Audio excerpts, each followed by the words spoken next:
This podcast is part of the Pull Up a Chair podcast network. Let's build community through connection, conversation, and collaboration.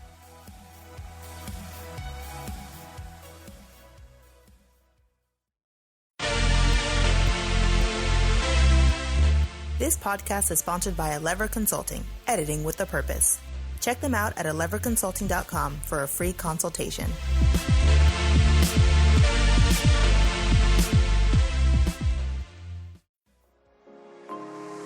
What does it mean to be happy? 'Cause it looks like we all don't know. Glass half full or empty. Man, we just putting on a show. Welcome to How's That Working For You Season 2. It's your girls Kat and V, but this time we're taking deeper dives into mental health and breaking stigmas. So get ready because things are about to get real and personal. How's That Working For You is a passion project created with the intention of creating space and awareness around mental health topics that are often hard to talk about. We are not professionals in the field of mental health, but we speak from our own personal experience and thoroughly conduct our own research to help educate others on why it's important to join this conversation.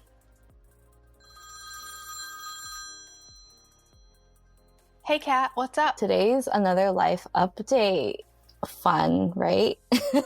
Yeah, I think we only have one more of these after this before the season finale. Oh gosh. So I hope your life is getting more exciting. I think we can both agree to life being a little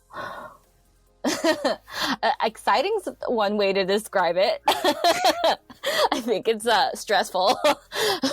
Lots of emotions happening. Excitement might be one of them. I don't know. God. I will probably already... No. I graduate that Friday, so the 20th of May. I'll be done with most of the hard stuff by the time this is released. So yay for me. Happy early graduation. You know, it's funny because if you look back at our first episode, you were just starting your graduate program. Oh my gosh. It'll be interesting to look back at that. Maybe that'll be something I do when I actually have time to do anything for other than my capstone project and my research methods project. You've been waking up, working, and then going to bed in that order? Pretty much, yeah, except for a little bit of a Harry Potter marathon with my boyfriend. I mean, actually, I do have lots to look forward to because we've booked out a full month at a resort in Florida. Florida with the alligators and the crazy people and the Karens. Yeah, Florida. Well, technically, it's kind of it's Central Florida, so it's the resort. So you're technically still in a town where it's all touristy and probably most of the people there, except for the workers and stuff like that, are not actually Florida residents. But I don't know. Don't come for me, Florida people, because I don't know what the actual statistics of that is. But I don't know. I mean, the last thing I want is for Florida people to come for me. There will be no cat left. We've already, because of the COVID restrictions and stuff like that, Disney has you reserve dates to be there. So we've reserved a day at each of the four parks. Yeah, each of the 4 parks. And then recently, during that time, Jordan and I have just been watching a lot of during dinner and before bed, we'll fall asleep to videos of what to do at Disney World, how to do, the ones that are run by Disney moms. Yeah, the Disney mom channels. Yeah, we've been watching those. And I realized I also recently gave up dairy because it's really been messing with me. And you can only be strong for so long. And I gave that up, and then I realized after watching all of these Disney mom videos that at least half of the delicious looking snacks at Disneyland contain some kind of dairy. I mean, cheese is everywhere. Yeah. So I'm just picked a great time to give up dairy, but since I've given it up for a week and a half now, my bowel movements have been more regular. Well, good. I'm glad you're pooping regularly.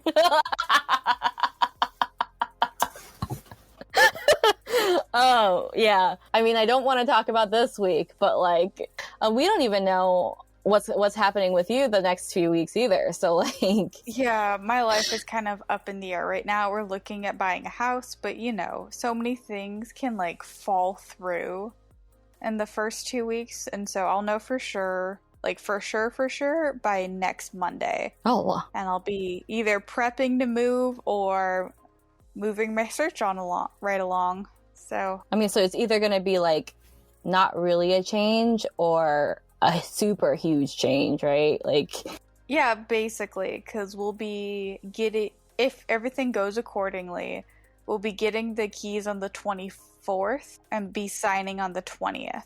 But who knows, honestly. I'm not getting my hopes up. I'm not getting, like, attached because I am too busy and tired and stressed to really worry about it.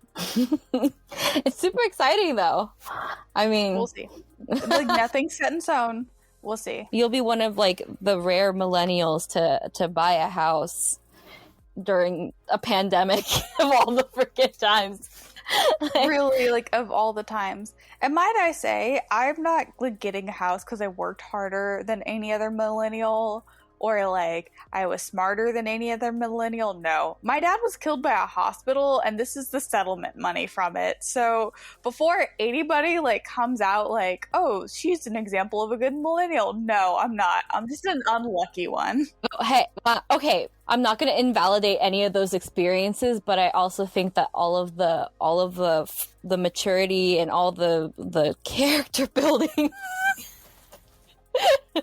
the trauma, the character building drama has made you an excellent person. Yeah, but I mean, like, okay, so one interesting thing that I've discovered while house hunting is so many people are like, oh, you're so young, you did such a good job, like, finding work and getting good employment, and you went to college, so obviously you chose a good major. And it's like, no.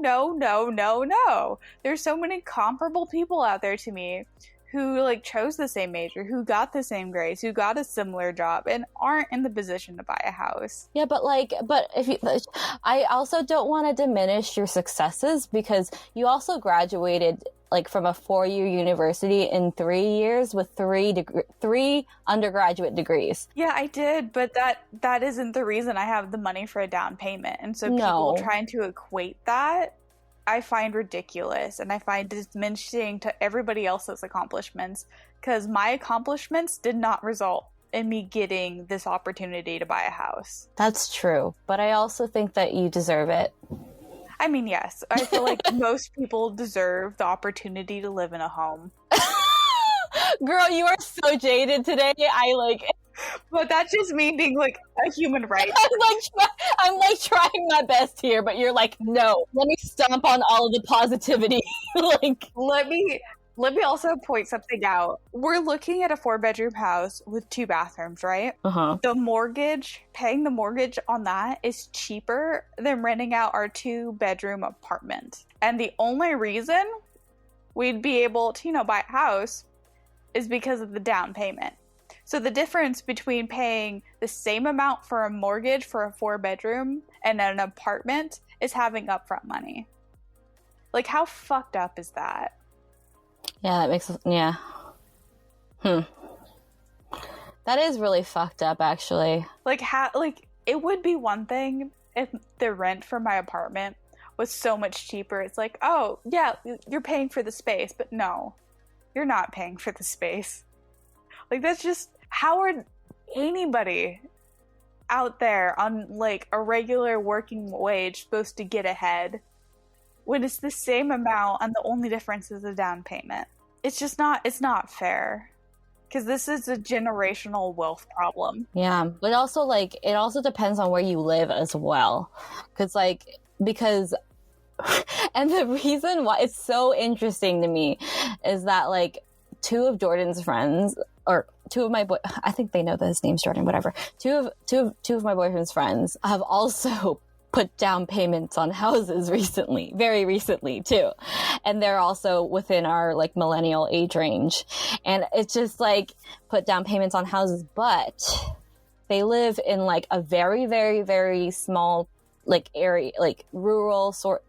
No, I think rural. whatever. It's a small town, yes, up in upstate New York. So like, I guess property values there versus what they make there's a discrepancy between that and California, you know, like. I'm also in a cheaper part of California too. Yeah. But like, either way, there's still an accomplishment, okay? Like, I have accomplishments, but it's not attached to my dead dad's money. No. And this house is attached to my dead dad's money. That's true. Okay. But like, I think it's invalidating to hear people praise something that you have no control over. If you're going to compliment something that I have no control over, I think it's stupid. I hate those kind of compliments. Now, if you're going to compliment something I actually personally accomplished, yeah, love it. Praise me in it. Sort of. I'm awkward around compliments. I feel like I feel like your opinion around compliments is already a little muddy though. Like, come on. Okay, but I get really annoyed when it's something I have no control over. Like, why are you complimenting something the universe did? That's not a compliment to me. But also think about the fact that not a lot of people know anything about your past. So like when they make these, like, you know, when they compliment you, they're trying to say like a nice thing, like based on what they think they know about you, you know, like not about the looks, but in this particular situation of you buying a house. In this particular station, they're also connecting it to a problem that many people have with our generation, though, that they think that we're lazy, that they think that we don't work hard, and they think that that's why we don't make the accomplishments that they assume that we should have. Oh God. I mean, like, yeah, but that's their problem. I didn't even think about the implications behind millennials, but it's just like whenever I make that statement, I always think about like, wow, they've made it past all this shit to get to there. Because if it's coming from like somebody maybe like in the stereotypical boomer generation, they probably have a completely different perspective of that. Even the generation above us has a different perspective, because a lot of that stuff was, you know, inflation hasn't hit as hard when they were our age. And so getting these things was easier, and there wasn't as many like contingencies to get a loan. Yeah, that's true. Yeah. And so like compliments usually come with the side hit of for your generation, for somebody your age. And it's like, that's all irrelevant, first off, even if you don't know where that money is coming from. Because usually money like this, it comes from a generational thing. Your parents give you a down payment. It's a gift from your wedding that, you know, your family members gave you, or something along those lines are the more common routes for people our age to get homes. It's not usually I got a 6-figure job right out of college and I put half of it aside that first year, because there also wasn't the student loan debt as heavy for upper generations than our generations. And that's something we'll have to pay off before we, like, I paid off my student loans because I got in and I got out. That's an accomplishment I did. Don't even talk to me about student loans. But nobody knows those things, though. Like, I think that when they give you, like, that type of... Sometimes they're just wanting to say something, too. There's so many different aspects that go into an interaction like that. Like, they're just trying to say a nice thing. But, Kat, it's more than that, though. Like, getting back to my point, most people our generation will have to pay off that loan before they can apply for a home loan. Because no reputable bank is going to give you $30,000 or $300,000 when you already owe $40,000. And so it's weird to me, and it begrudges me, and it jades me. Girl, you don't need any more jadedness. Like, too many bad things have happened in your life for you to continue to feel like, I don't know.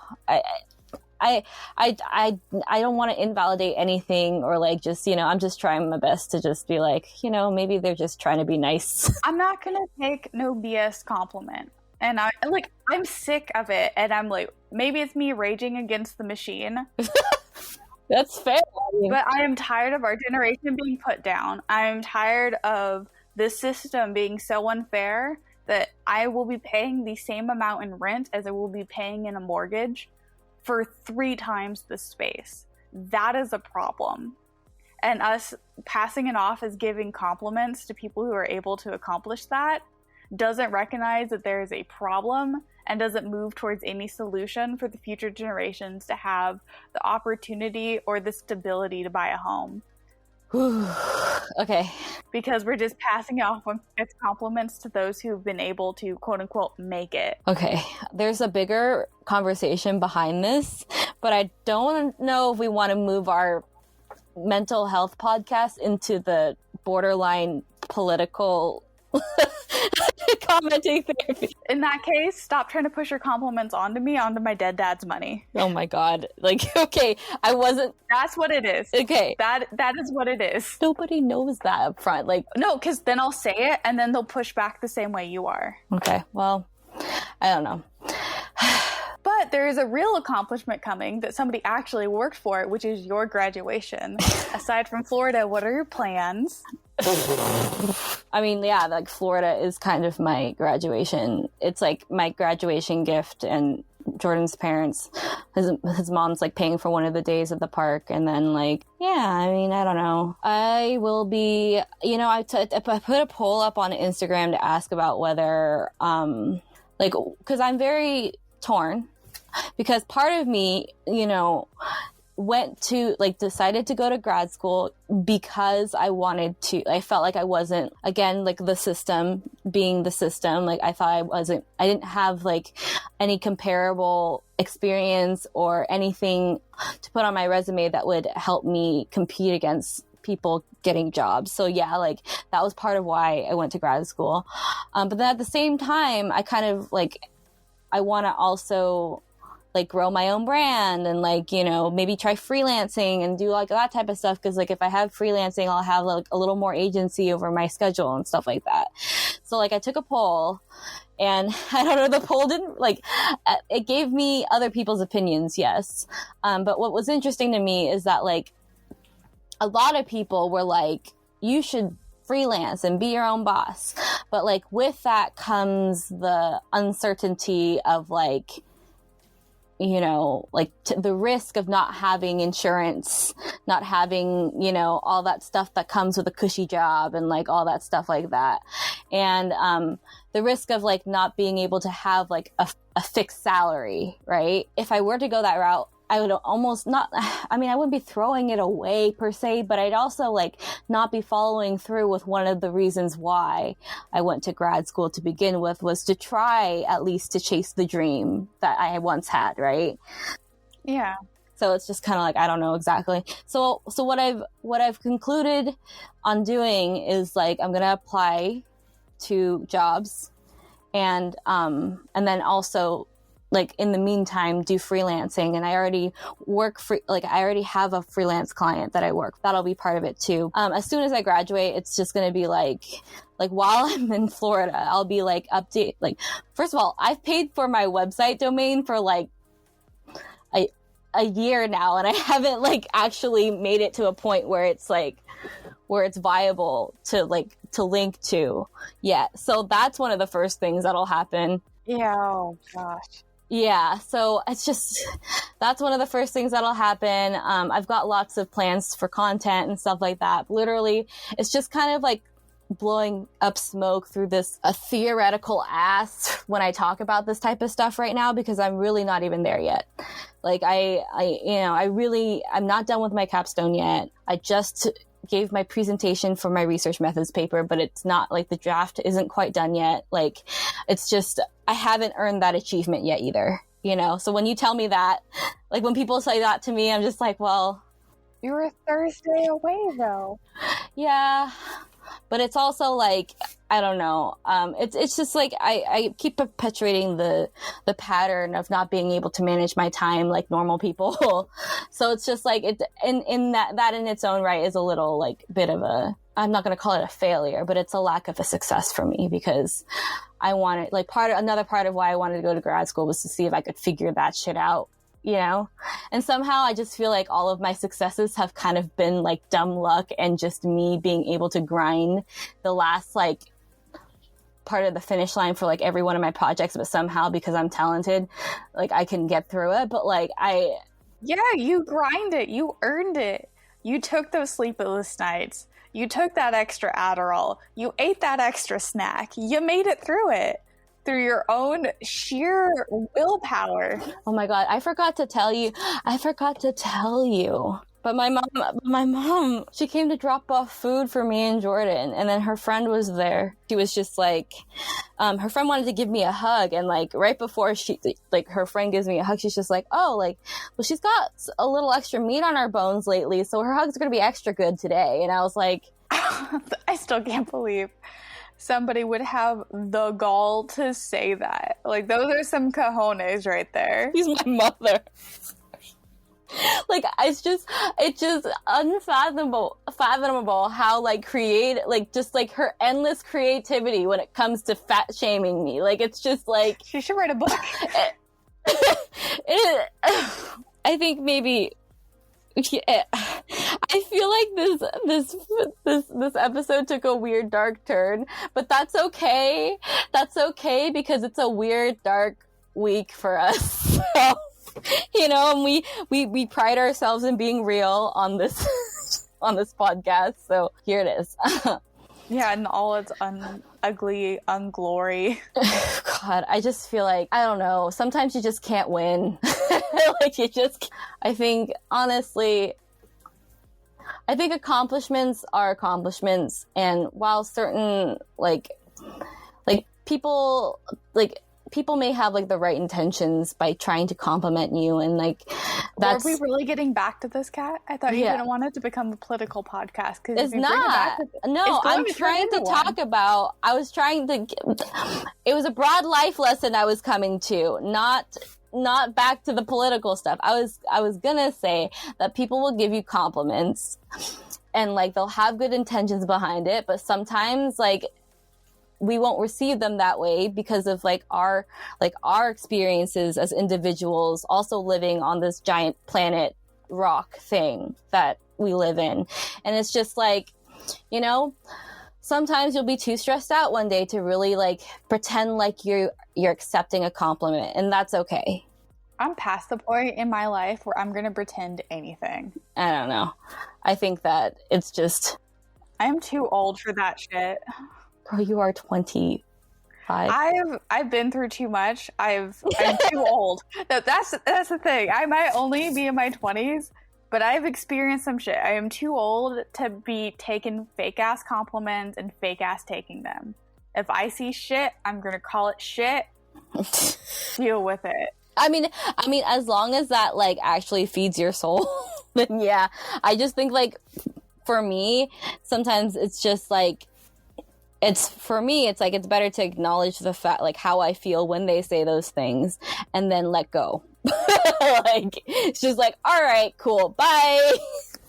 Especially if I'm never going to see them again, you know, it's different when it's my mom or like family. Oh my God. Like, some of the things, like when the worst thing is that when I am skinny and my mom is like happy with me and validates me and like says all those things, like that's equally as frustrating as her fat shaming me while I'm like this, you know, like it's just like, really, is my value to you really dependent on the size of my waist? Mother, dear mother, the person that gave birth to me and like gifted me with life so that I can live on this planet and then forever be plagued by the trauma that I have from her fat shaming me. Like, yes, it means everything to her. Either way, I think that we're allowed to deal with we're allowed to react and deal with the way people interact with us in any kind of way that we want. So we're starting to ramble, and this episode is getting rather long for a life update. And so if you want to see the continuation of our free-flowing thoughts, check out our other podcast. Yeah. Well, I mean, also, it's just we haven't had time to actually, like, to catch up and connect as friends in a while. So this is just us using that time to do that, too. Yeah, basically, people, when we tell you that Kat has been so busy that she's been waking up, working, going to bed, That's basically it. And I'm pulling an all-nighter tonight to edit this episode so it gets to you guys on time. And so this is our only time to be friends. So you're hearing us being friends right now. Yeah, like literally that. Oh my God. Anyway, yeah, that's the end of this episode. So we'll see you guys next week. If you haven't already, be sure to check out our other podcast, The Cat and V Show. Subscribe to us wherever you're listening, and make sure to check us out at Instagram at How's That Working For You. We'll see you next week. Bye-bye. Bye.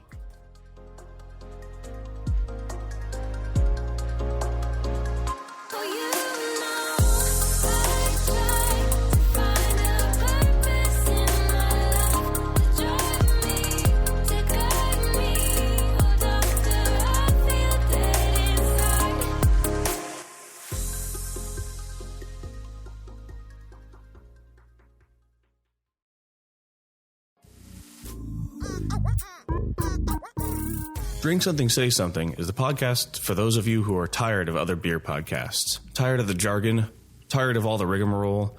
We're going to bring on brewers, bartenders, and everything in between to talk about anything and everything from beer to the rest of the universe. Come crack one open with us every other Thursday.